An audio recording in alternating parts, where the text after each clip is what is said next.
Toronto Raptors win the NBA championship. And now everyone in Canada finally realizes that there are sports that exist besides hockey. So Adam Silver says, fuck it.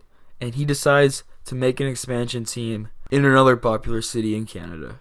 And out comes the Montreal Badgers, the newest expansion team in the NBA. As you can take a look at the logo real quick, this team is not a normal team because we did not do an expansion draft. We just picked off from free agency some of the brightest talents around. Players that probably shouldn't be in the NBA, but they're getting their chance here. Now I know what you're wondering. Who's coaching this whole operation? And that's where this guy comes in. Head coach and owner of the Montreal Badgers, Ben Dover.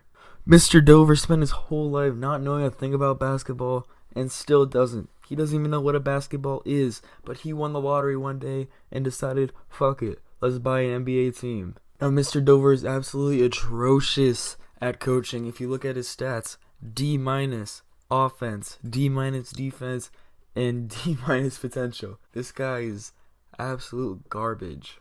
Alright, let's take a quick look at the uniforms. As you can see, we have our white and gold home uniforms, and then we have our black and gold away uniforms. Now here we are at our home court in Montreal, the Under Armour Arena. You see, Under Armour Arena is actually just a small shack somewhere in Montreal that head coach Ben Dover found on Craigslist for $15. The NBA actually is unaware of his exact address, and that is one of the main reasons that the Montreal Badgers have the lowest attendance rate to home games in the league. Alright, enough of that. Let's get to the most important part. Let's meet the actual team. Starting at point guard, we have number 7, Chad Chamillionaire. Now, Chad has no real skill. He's an average Joe, but look at that face. He's quite the Chad, and that's why he's on this team. Every team needs a Chad, and Chads are Chad. At shooting guard, we have Devin Watson. Devin spent 4 years at SKSU, and then later went undrafted, but was able to be picked up by the Montreal Badgers. Devin's an extremely cocky player, but he's still not that good at 70 overall. His best places are on the inside and his defense, where he has B- in both of those. He's the second best on the team. At small forward, we have Kelvin Reese. Kelvin, with his big-ass afro, is the best player on the team. He's amazing on the inside, and his layups are perfection. There's only one issue with his game. He's 5'4".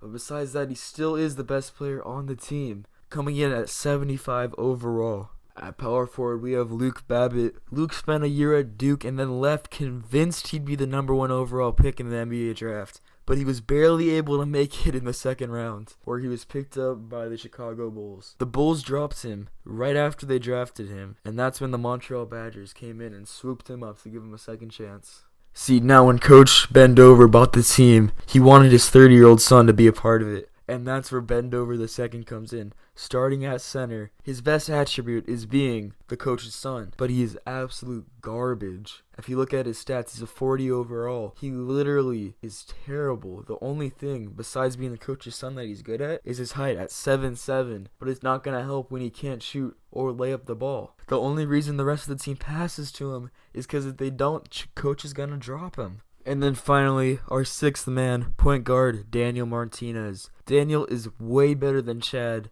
in every way. The only reason he's not the starting point guard is because Chad's just such a Chad. You know, that's why Daniel has a deep rivalry with Chad and will try to shine him up any second he gets. Now, obviously, there are more than 6 people on this team, but those are the main ones, and who really cares about anyone else? Because, to be honest, they're not that good. See, here we are, the schedule. Our first game is a home game against Chicago, so we'll kick off next episode. If you guys like to see more, then subscribe and like, and maybe even comment down below. I'm going to end this video with a few extra highlights that I couldn't put in the actual video, but I thought were pretty great.